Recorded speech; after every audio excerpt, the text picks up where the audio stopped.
avec les moyens que l'on a aujourd'hui, entre le vaccin et le dépistage par le frottis, on devrait plus en avoir autant que ce qu'on a aujourd'hui. D'ailleurs, dans les pays qui le pratiquent de façon très régulière et assidue, comme l'Australie par exemple, ils ont réussi à descendre à des taux très très bas de cancer du col de l'utérus, voire moins de 1%. AVS avec Philippe Robichon. AVS pour À Votre Santé, bonjour, bienvenue, ravi de vous retrouver. On va parler de prévention ce matin avec mon invité, le docteur Rabah Bosba. Bonjour et bienvenue. Bonjour Philippe, bonjour tout le monde. Alors, vous êtes médecin diplômé en chirurgie gynécologique et obstétrique. Oui. Vous êtes spécialisé en chirurgie gynécologique, plus particulièrement dans la chirurgie des cancers de la femme et du sein. Oui. Voilà, et puis vous êtes également spécialiste de l'endométriose. Vous êtes formée en lifestyle médecine et vous êtes fondatrice de la Gynéco Académie. Alors ça, c'est pour les pros. Exactement. Voilà, donc si c'est une formation pour les professionnels de santé, pour l'instant médecins et sages-femmes. Et l'intérêt de cette formation, c'est que ça les forme à une approche que j'appelle intégrative de la médecine et plus particulièrement la gynécologie pour une prise en charge globale et pour mieux prendre en charge leurs patientes.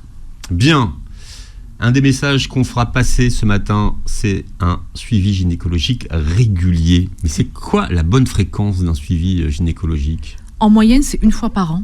D'accord. Pour toutes les femmes, sauf exception, par exemple, ceux dont on va parler, les patientes qui sont suivies pour des cancers ou pour des pathologies particulières. Mais c'est minimum 1 fois par an, voire plus si besoin. Un autre message qu'on va faire passer aux femmes ce matin, c'est écoutez-vous, vous connaissez votre corps mieux que personne. Oui, tout à fait. Et ce que je dis régulièrement à mes patientes, c'est que dès qu'elles ont un symptôme, et si elles trouvent que ce n'est pas normal, que ce n'est pas habituel, il faut qu'elles consultent. Et même si elles sont en face d'un praticien qui peut leur dire que c'est normal, si elles sentent que ça ne va pas, qu'elles n'hésitent pas à insister ou à reconsulter quelqu'un d'autre. Et vraiment, ça, je le vois tous les jours. Et on connaît son corps, on sait ce qui va, ce qui ne va pas. Donc, c'est important, vous connaissez votre corps. Donc, voilà. Exactement, ouais. Et puis, alors, quand on parle de symptômes, il faut aussi apprendre à connaître les symptômes. Donc, de certaines pathologies. D'où l'intérêt d'écouter son corps. Parce que quand on écoute son corps, on sait ce qui est, entre guillemets, normal en fonction de certaines périodes de stress, quand on ne dort pas bien, etc. Ou des symptômes qui ne sont pas habituels quand on prend un traitement, par exemple, et quand on a tel symptôme, on a beau nous dire non, c'est pas lié, mais en fait, quand on se connaît, on finit par savoir que c'est pas normal et que c'est à ce moment-là qu'il faut consulter. Alors, le mois de juin, c'est le mois de juin, quelle couleur ? Vert. Vert, voilà, c'est le mois de prévention et de sensibilisation. Qui n'est pas très connu d'ailleurs. Mais non, moi j'ai appris qu'il était vert. Oui. Je connaissais turquoise déjà. Alors turquoise, c'est quel septembre turquoise. Ah, c'est pour le SOPK. Voilà, oui. Mais là c'est vert. Oui, voilà. Exactement. Et donc c'est le mois de prévention et de sensibilisation contre le cancer de l'utérus, mais vous avez raison, c'est pas super médiatisé. Ouais, tout à fait. Parce que je ne sais pas pour quelle raison, peut-être ça va l'être de plus en plus. Peut-être aussi parce que le cancer du col, il est beaucoup moins fréquent que par exemple le cancer du sein par rapport à Octobre Rose. Mais en tout cas, oui, c'est important d'informer les femmes et les hommes qu'il existe par exemple un vaccin pour le HPV qui prévient du cancer du col de l'utérus. Parce que c'est un cancer qui ne devrait plus exister. Alors, avec les moyens que l'on a aujourd'hui, entre le vaccin et le dépistage par le frottis, on devrait plus en avoir autant que ce qu'on a aujourd'hui. D'ailleurs, dans les pays qui le pratiquent de façon très régulière et assidue, comme l'Australie par exemple, ils ont réussi à descendre à des taux très très bas de cancer du col de l'utérus, voire moins de 1%. Et ça fait combien de temps qu'il faut avoir du recul quand même pour ce genre d'expérimentation. Alors déjà, le vaccin du col de l'utérus, ça fait déjà un moment qu'il est sorti, ça doit faire plus de 20 ans.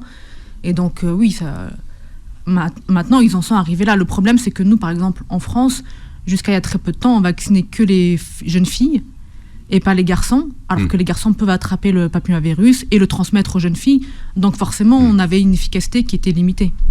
Oui, mais parce qu'on considérait que c'était des problèmes qui ne concernaient que les femmes. Alors on le sait depuis longtemps que les causes. On le sait depuis un moment que le HPV, par exemple, c'est un virus.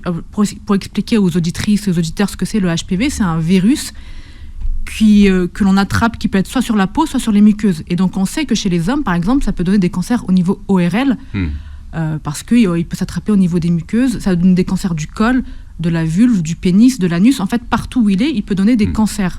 Alors, il faut nous expliquer comment des virus peuvent donner des cancers, parce que les virus, ça donne des infections. Oui, sauf que certains virus vont donner des cancers parce qu'ils vont s'infiltrer dans la cellule, dans une cellule de la muqueuse, et puis ils vont s'infiltrer dans l'ADN, et ils vont modifier l'ADN, et donner ce qu'on appelle un cancer. Alors pour expliquer ce que c'est un cancer, en fait, un cancer, ce sont des cellules, normalement dans le corps, nos cellules, elles se multiplient, et puis elles finissent par mourir, et elles se remultiplient, et ça finit par mourir. C'est le cycle naturel.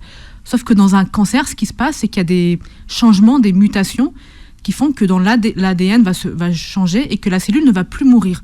Donc les cellules vont se multiplier à l'infini, et ce qui va finir par provoquer une boule, une tumeur, puis va grossir soit au niveau local, là où c'est, par exemple quand c'est le col, au niveau du col, puis ça va s'étendre au niveau du vagin, et puis ça peut donner des métastases au niveau des ganglions et au niveau des organes, parce qu'autour de la tumeur, il y a des vaisseaux, et ces cellules cancéreuses, elles vont prendre le chemin des vaisseaux, elles vont aller vers d'autres organes, elles vont prendre les voies lymphatiques. Les voies lymphatiques, c'est ce qui draine au niveau des ganglions, et c'est comme ça qu'on finit par mourir d'un cancer lorsqu'il n'est pas traité ou lorsqu'il résiste au traitement, parce que ça envahit tout le corps.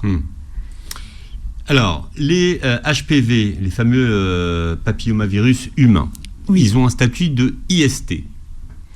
Oui ou non? Oui, parce que ça se transmet en partie par voie sexuelle, mais c'est pas. Alors déjà, il n'y a pas besoin de pénétration pour que ça se transmette. Il suffit juste d'un contact, soit de peau à peau, soit de muqueuse à peau, ou de muqueuse à muqueuse. Et il n'y a pas besoin. Donc il n'y a pas besoin de pénétration, et le préservatif ne protège pas. Pourquoi? Parce qu'il suffit qu'il y ait un contact.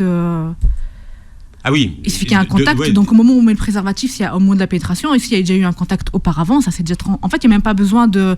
Il suffit d'un contact entre c'est une question qui revient muqueuses. souvent, Ouais, qui disent, de toute façon, pourquoi se faire vacciner alors que de toute façon, on utilise un préservatif. Donc ça protège pas. Donc, le préservatif ne protège pas du tout. Et puis en fonction des pratiques sexuelles que l'on a, ça peut se transmettre... aussi de différentes façons. Donc il n'y a pas d'autre façon de se protéger que le vaccin avant d'être exposé à ce virus. Et quand on est exposé, c'est la plupart du temps par voie sexuelle. Alors quand je disais IST, c'est infection sexuellement transmissible. Exactement. Parce qu'il faut qu'on explique aux gens. Ouais. Alors juste, je précise que c'est pas... on le met dans les IST, mais c'est pas parce que demain, je vais y avoir une patiente, on va lui faire un frottis, on va lui dire qu'elle a un papillomavirus, ça ne veut pas dire que son partenaire l'a trompée. Parce que c'est un virus qu'on peut avoir, déjà on ne sait pas depuis quand on l'a, c'est pas symptomatique, il y a 0 symptôme. Donc on peut l'avoir et on ne sait pas quand on l'a. Et en fait, du coup, on ne peut pas dire depuis quand on l'a, depuis qui a contaminé qui. Ça, c'est impossible. Ça se trouve, c'est... Alors, vous faites bien de préciser, parce que c'est des questions fréquentes que vous avez, vous, au cabinet, en disant, c'est lui qui m'a refilé ça. Il m'a refilé une IST, en fait. Oui, alors que justement, moi, j'incite bien sur mes patientes, ça ne veut pas dire qu'il vous a trompé, parce qu'on ne sait pas depuis quand vous l'avez, et ça se trouve, c'est elle qui l'a eu d'une précédente relation ou autre. Et surtout, je voulais juste préciser, dans le papillomavirus, il y en a qui sont cancéreux, qui vont provoquer des cancers, et d'autres qui ne sont pas cancéreux. Ils ont des numéros, en fait. Voilà, ils ont des numéros. Donc le 16 et le 18, c'est les plus dangereux. Pas bon. Et puis il y en a d'autres qui vont, par exemple, quand on a des verrues, c'est du papillomavirus, les verrues.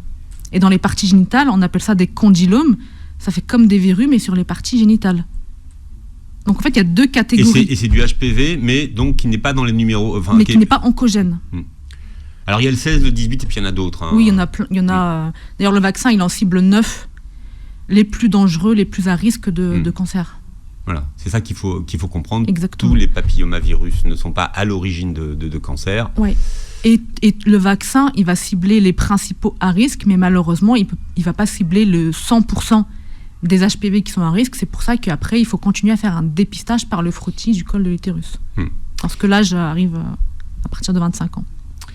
Les parents ont reçu l'année dernière un courrier, les parents d'enfants de 5e au collège, invitant leurs enfants... À partir de 11 ans. Ouais, c'est ça, d'aller se faire vacciner leurs enfants. Bon. Oui. Il y a une vraie résistance des parents et une vraie méfiance des parents par rapport à la vaccination. Déjà, ils disent mon enfant, il a 11 ans, pourquoi est-ce qu'il se ferait vacciner? Oui.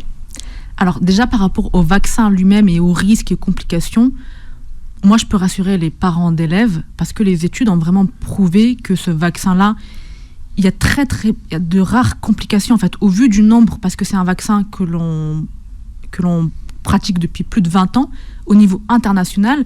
S'il y avait des risques et des complications, les études auraient montré un taux plus important. Donc ça, c'est la première chose. Et la deuxième chose là, qui revient souvent, c'est, comme vous l'avez dit, mon enfant, il a que 11 ans. C'est un vaccin pour le papillomavirus qui se transmet par voie sexuelle. Pourquoi j'irais le vacciner à 11 ans? Alors déjà, le but de la vaccination, c'est avant l'exposition. Donc, plus jeune c'est, plus tôt on se fait vacciner et plus c'est efficace. Une fois qu'il y a eu des pratiques sexuelles, on peut se faire vacciner, mais c'est moins efficace. Et l'autre chose, c'est que la réalité, c'est que vous ne savez pas quelle est la vie de vos enfants. Vous commencez pas, Rabab. Non, mais c'est dur à entendre pour des parents. Pas nos enfants. C'est la vérité.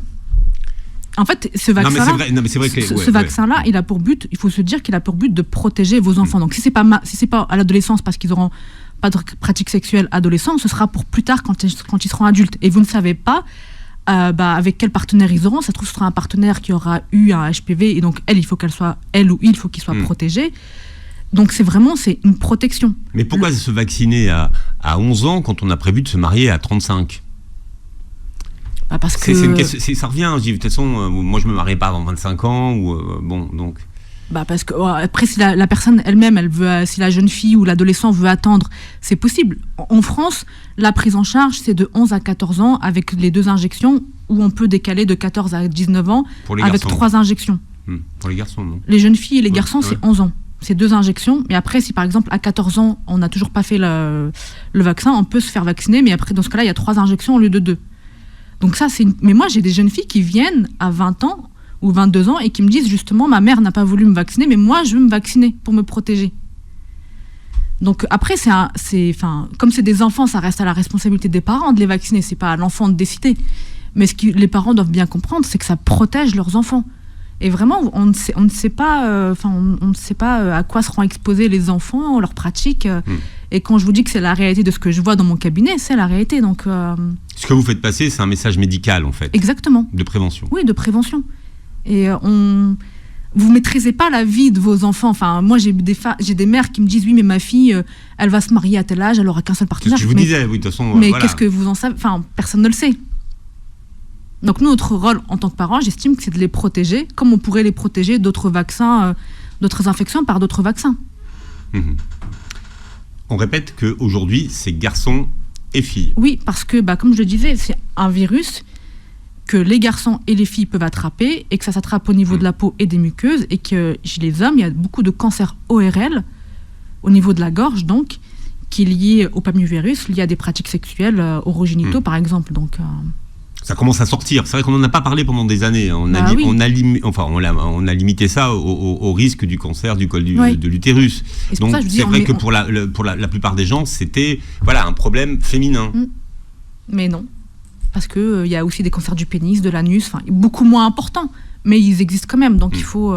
Et qui sont liés. Et si on vaccine et les garçons et les jeunes filles, déjà ça diminue le nombre de personnes qui sont exposées au virus et qui vont l'attraper. Et en plus, il y a le dépistage derrière pour rattraper, entre guillemets, on va voir c'est quoi l'intérêt du dépistage. On va en parler, parce que alors, vous savez maintenant que le mois de juin, c'est le juin vert et le mois de sensibilisation et de prévention du cancer de l'utérus. Du col de l'utérus. Et puis alors, ce qu'il faut noter, c'est qu'il fait l'objet d'un programme de dépistage organisé. Oui, tout à fait. Donc le dépistage, c'est par le frottis du col de l'utérus. Et quand on dit organisé, c'est-à-dire que c'est la sécurité sociale qui va envoyer un courrier à toutes les femmes qui sont concernées. Donc c'est les femmes de 25 à 65 ans. Et après la fréquence, donc elle va varier au début. En fonction de votre âge en fait. C'est ça, exactement. Mais on commence avant 25 ans, pas avant. Pas de frottis avant 25 ans s'il vous plaît, parce que ça ne sert à rien. Parce qu'on va sûrement avoir des lésions avant 25 ans. C'est quasiment sûr, surtout chez une jeune fille qui a déjà eu des pratiques sexuelles, elle va sûrement avoir des lésions. Sauf qu'on sait que ces lésions vont partir dans 70 à 80% des cas.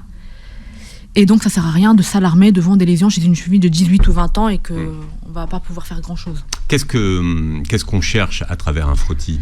Alors, le frottis, ce qu'on appelle un dépistage, c'est-à-dire qu'on va dépister des anomalies, des cellules précancéreuses.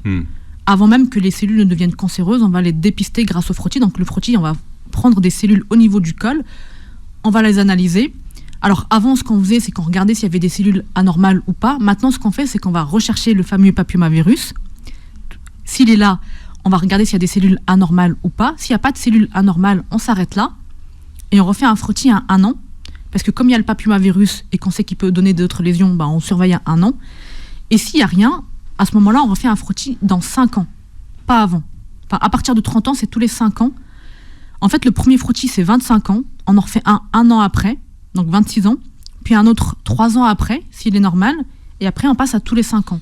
Pourquoi cette augmentation de la durée ? Parce que s'il n'y a pas de papillomavirus, il n'y aura pas de lésions précancéreuses ou cancéreuses. Mais il ne peut pas se développer dans l'intervalle des 5 ans ? Si, mais le temps que le papillomavirus, qu'on l'attrape et qu'il développe des lésions, 5 ans, c'est le laps de temps moyen.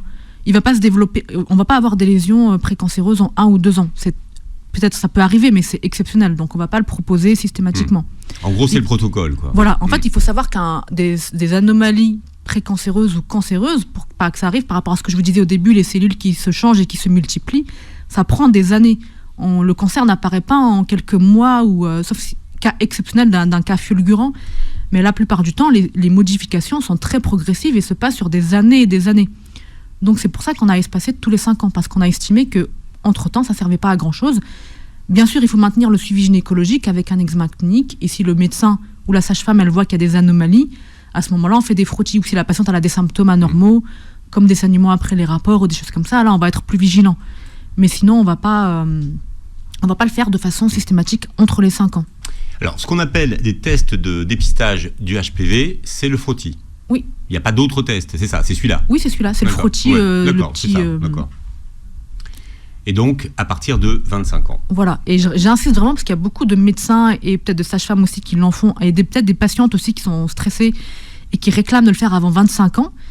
Mais je le répète, ça ne sert à rien. En tout cas, les études ont bien montré que ces lésions-là, elles vont partir. Et si elles ne partent pas, c'est pas grave, parce que comme je le disais, le temps que ça s'aggrave, en fait, ça prend tellement de temps et des années que, en fait, on peut attendre 25 ans et faire le dépistage à 25 ans. Ça sert à rien d'aller stresser les jeunes filles.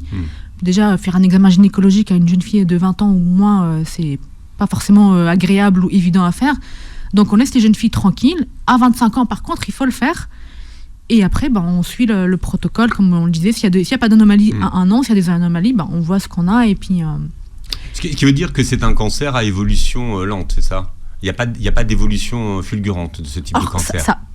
Comme en médecine, tout peut toujours arriver. Il y a même des cancers du col avant 25 ans. C'est déjà arrivé, même en Angleterre. Il y a eu un cas, je pense que c'était quelqu'un de très connu qui avait eu un cancer avant 25 ans et qui avait fait un scandale en disant que c'était pas normal. Mais on se base pas sur un cas, parce que faut bien comprendre que le dépistage, c'est basé sur des statistiques pour qu'on puisse le proposer à une population générale. Donc on ne se base pas sur 1 ou 2 cas pour le proposer à toutes les femmes.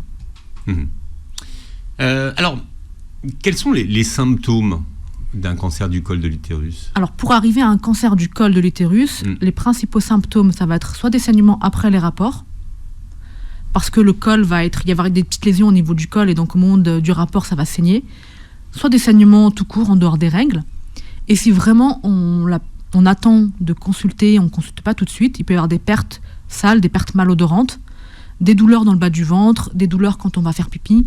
Mais aujourd'hui, en fait, ce qui se passe avec la vaccination et le dépistage, c'est que soit on le dépiste très tôt, grâce au frottis. Donc la plupart du temps, on va dépister des lésions précancéreuses.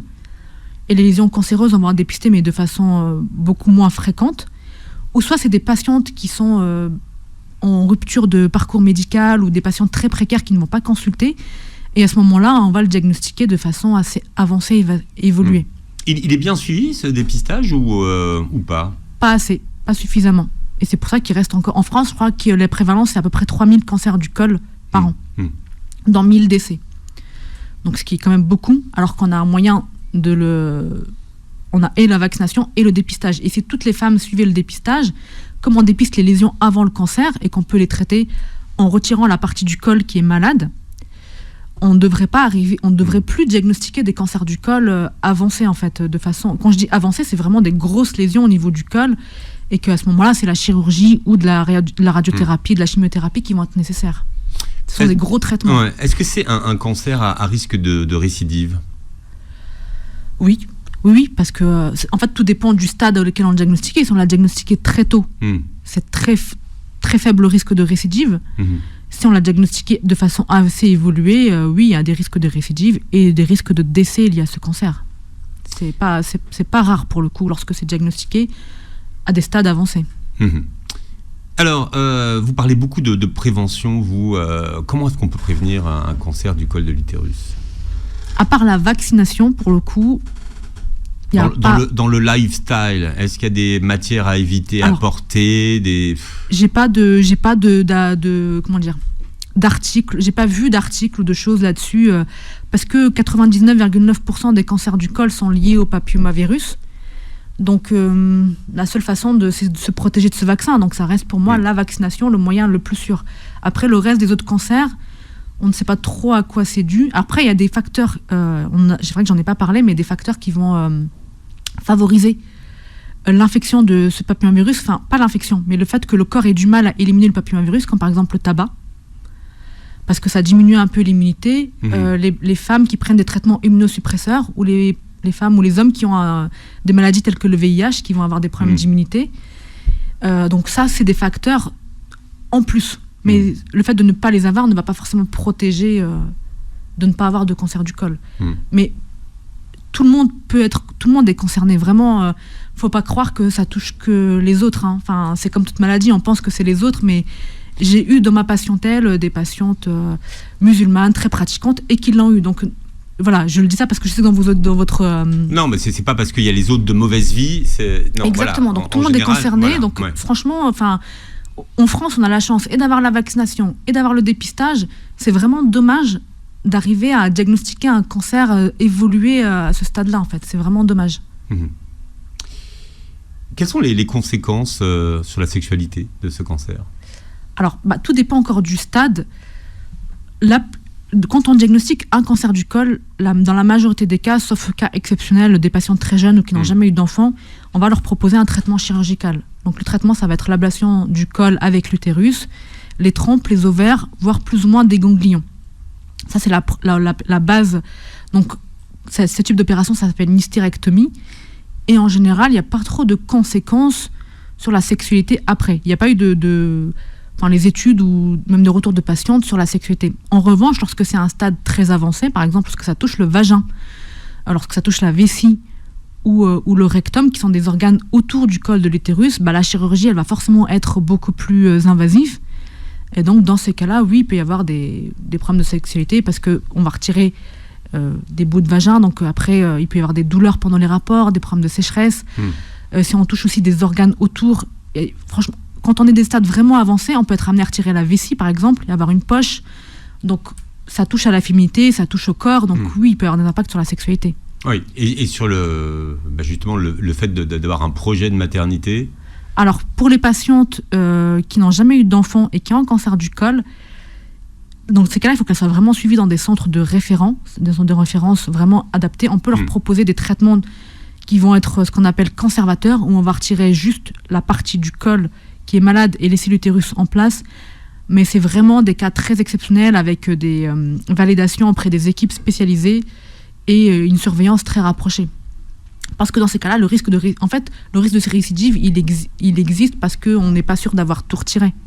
C'est pour ça que la chirurgie, c'est retirer col, utérus, trompe, ovaire. On retire tous les organes autour pour limiter les cellules qui reviennent. Parce que les cellules, il y a ce qu'on voit et puis il y a ce qu'on ne voit pas. Elles peuvent se promener. Et celles qu'on ne voit pas, si ça revient... Et d'ailleurs, dans la surveillance, après un cancer du col, on fait un frottis tous les ans. Un frottis au niveau du vagin pour vérifier qu'il n'y a pas de cellules anormales ou de cellules précancéreuses qui reviennent dans les années qui suivent. Et ça, c'est à venir.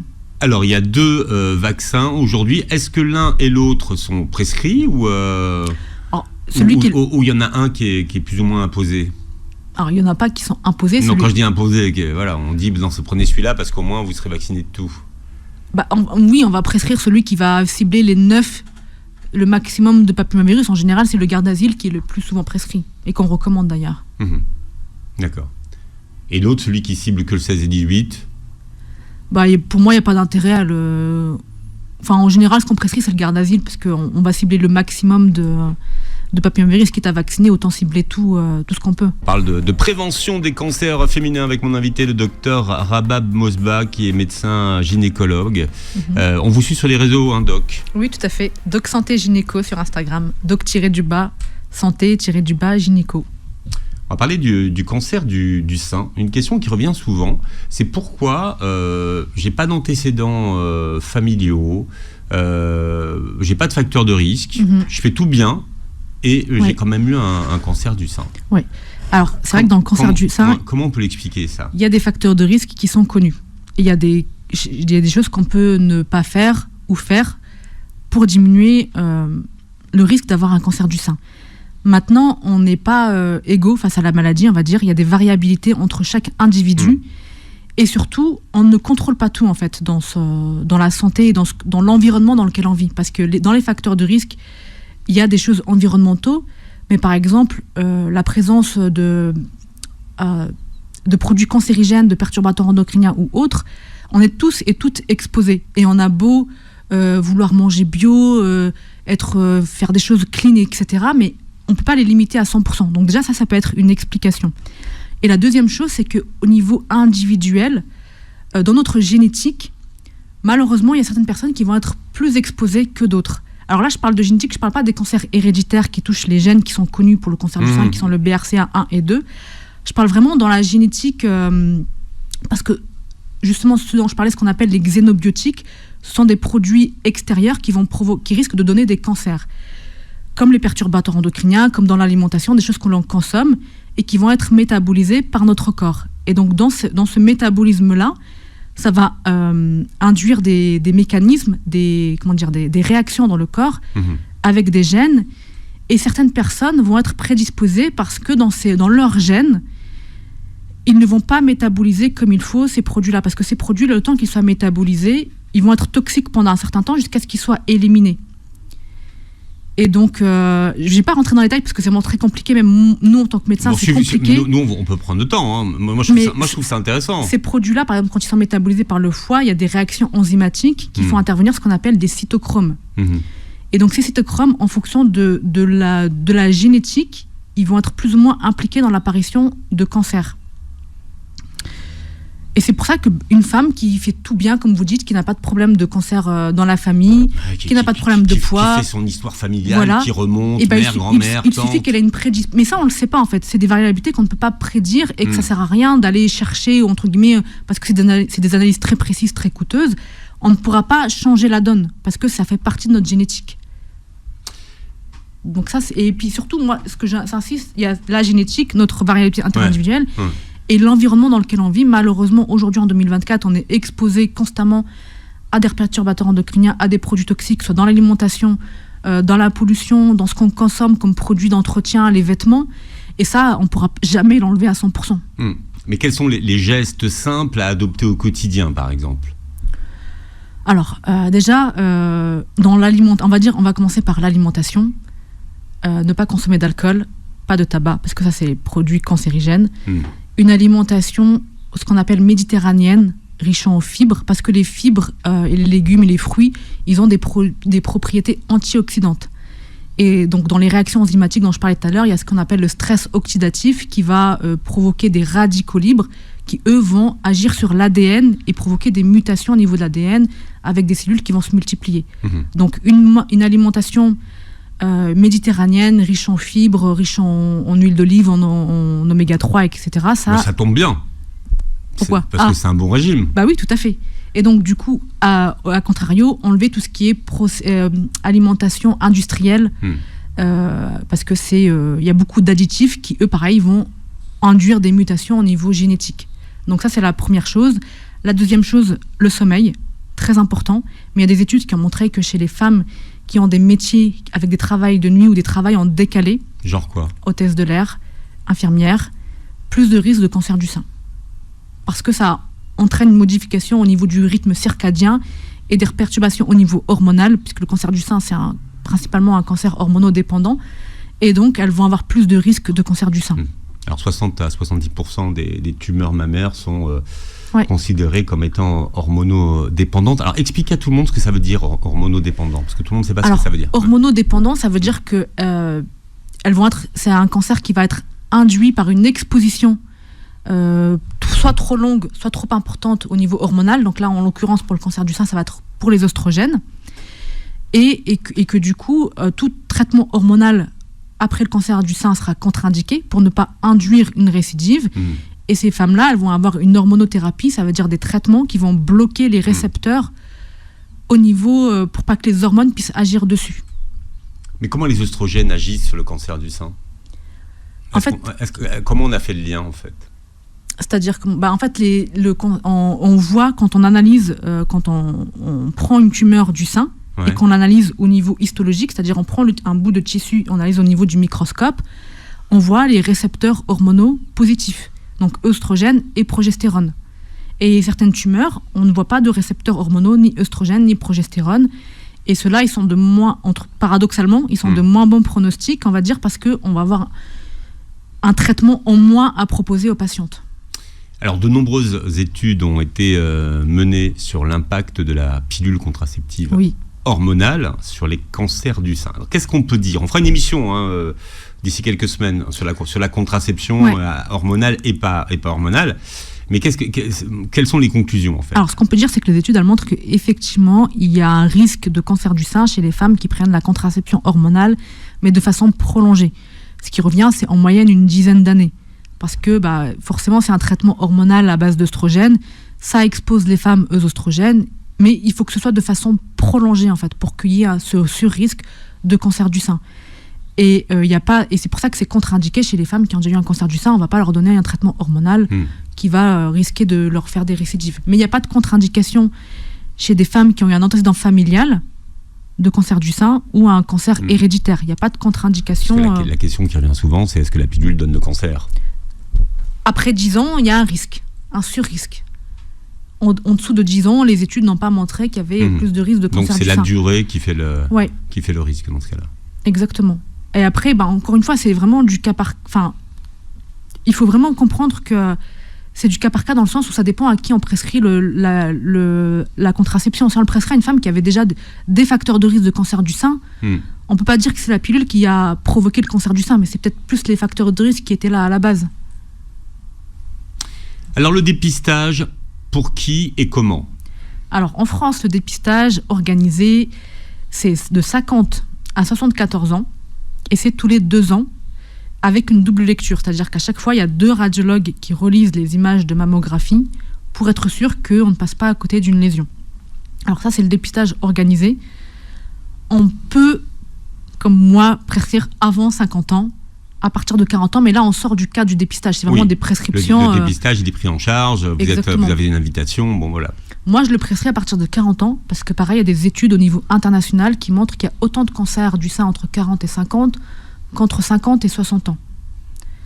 Donc, je le prescris à partir de 40 ans, et encore une fois, le dépistage organisé, le but, c'est de cibler le maximum de population, et on n'est pas du tout optimal au niveau du dépistage organisé, c'est-à-dire qu'il y a beaucoup de femmes qui ne suivent pas ce dépistage-là organisé. Donc déjà, si on arrive à être optimal là, c'est déjà bien, mais moi, dans ma pratique, je le prescris à partir de 40 ans. C'est-à-dire que vous prescrivez une mammographie ? Exactement. D'accord, avec double lecture. Non, c'est pas double lecture du coup. Ah non ? Non, parce que ça rentre pas dans le dépistage organisé. La double lecture, ce n'est que dans le cadre du dépistage. C'est la Sécu qui envoie un courrier, la patiente va avec son courrier dans un centre de radiologie, et on fait un double lecture. C'est la Sécu qui reçoit le courrier, qui envoie un courrier au médecin et à la patiente pour lui dire qu'il n'y a rien et que dans 2 ans, on lui renverra à nouveau un courrier. Donc, quelle prise en charge dans ces cas-là ? Avant 50 ans. Est-ce qu'il y a quand même une prise en charge de la mammo par la Sécu ou pas ? Oui, mais c'est pas à 100% avec la double lecture. D'accord. Mais il y aura même une prise en charge. Oui, il y a une prise en charge. S'il y a prescription, il y a prise en charge. Exactement. D'accord. Ah oui, ça rentre. D'autres examens pour dépister un cancer du sein ? Alors, en fait, on peut faire mammographie plus ou moins échographie. Et chez les jeunes femmes plus jeunes, avant 35 ans par exemple, on va surtout privilégier l'échographie et ou l'IRM si besoin. Parce que les seins sont plus denses chez les femmes jeunes et la mammographie peut avoir du mal à voir les lésions au niveau du sein à cet âge-là. Et donc du coup, l'échographie et l'IRM sont parfois plus précises que la mammographie. Et après, il y a bien sûr l'examen clinique avec la palpation, soit chez le médecin, soit la patiente elle-même qui se fait son autopalpation. D'accord. Est-ce que les femmes ont réappris ces gestes d'autopalpation et justement de repérer toutes les anomalies au niveau de leur sein ? Alors, je pense de plus en plus, mais j'ai l'impression que beaucoup de femmes ne savent pas comment faire l'autopalpation. Souvent, elles le font mal et du coup, elles sentent des choses qui ne devraient pas être senties parce qu'elles ne vont pas faire de façon correcte la palpation. Et surtout, beaucoup de femmes ne le font pas par peur de sentir quelque chose, justement. Donc, elles évitent de le faire. Mais c'est vrai, c'est la vie. Et donc, elles attendent leur rendez-vous chez le gynécologue avec impatience pour que je leur dise que tout est bon. Vous le dites souvent, mais le cancer, c'est une invitation à changer de vie. Oui. Dans sa manière dans son mode de vie. Ouais. Parce qu'il y a la prévention avant le cancer, dont on a parlé. Mais quand on a un cancer, je fais attention à ce que je vais dire, dans le sens où il y a effectivement les traitements, chimiothérapie, la chirurgie, les rayons, ça, ce sont des traitements qui sont indispensables pour guérir du cancer. Mais en parallèle, il est important de faire aussi de la prévention de la récidive. Et dans la prévention de la récidive, j'en ai pas parlé tout à l'heure, mais il y a aussi l'activité physique qui est très important. Chez les patients qui ont une activité physique régulière, à partir du moment où elles ont un cancer, on a démontré qu'il y avait moins de risque de récidive et une meilleure rémission. Alors on parle de rémission après 5 ans après un cancer. Le changement de mode de vie au niveau de l'alimentation aussi compte. C'est pas parce qu'on a eu un cancer que ça sert plus à rien de changer quelque chose. Si, au contraire, ça va améliorer la guérison et ça va améliorer le risque de récidive également. C'est une invitation aussi peut-être à ralentir et à se recentrer sur ce qui est important. Bah oui, parce qu'on n'a pas parlé, mais le stress, c'est un facteur de risque très important de cancer, pas forcément que du sein, mais d'autres cancers. Et donc oui, effectivement, et d'ailleurs les patients, elles en prennent souvent conscience à ce moment-là. Alors c'est un cancer qui a un impact sur la sexualité. Oui, qui est souvent pas assez pris en compte. Verbalisé. Exactement, verbalisé. Ouais. Parce qu'on va opérer au niveau du sein. Alors, la chirurgie au niveau du sein, elle n'est pas toujours la même. Ça peut être, soit on retire tout le sein lorsqu'il c'est vraiment très avancé, mais on fait de plus en plus ce qu'on appelle les traitements conservateurs. On appelle conservateur lorsqu'on conserve le sein. Mais même avec ce type de traitement, il y a quand même des cicatrices. Et pour la femme, ça reste quelque chose de traumatisant pour elle. Il faut le dire, lorsque même c'est un cancer qui est dépisté de façon précoce, avec une petite chirurgie, pour elle, c'est très traumatisant, l'annonce d'un cancer, et surtout, comment vivre après un cancer et se reconnecter à son corps, se regarder dans la glace, en ayant eu cette annonce et cette cicatrice que l'on voit. Ouais, et puis il faut se reconnecter à deux, parce que ça concerne le couple, cette histoire-là. Et c'est souvent les femmes, elles ont beaucoup de mal déjà à se revoir elles-mêmes dans le miroir. Alors après, elles ont suivi un suivi psychologique qui les aide dans ce cas-là, pour justement les aider à s'accepter, accepter leur corps, et pour qu'après elles puissent reprendre une sexualité et qu'elles puissent être épanouies, sachant qu'il y a la chirurgie, mais aussi les traitements parfois type chimiothérapie, les traitements hormonaux, qui vont avoir des conséquences au niveau de la sexualité en termes de libido, en termes de sécheresse vaginale. Donc ça aussi, c'est à prendre en compte pour ces patientes-là et pouvoir les informer et les suivre dans ce processus-là. Le traitement, la prise en charge, elle ne s'arrête pas que au traitement où on guérit le cancer. Elle n'est pas que médicale, en fait, finalement, la prise en charge. C'est important qu'elle soit pluridisciplinaire, pour le coup, Docteur Rabab Mosbah, vous réécouterez l'émission en podcast sur beurrefm.net, vous verrez la vidéo sur la chaîne YouTube. Merci d'avoir été avec nous. Merci à vous, Philippe. Et passez une très belle journée santé sur Beurre FM.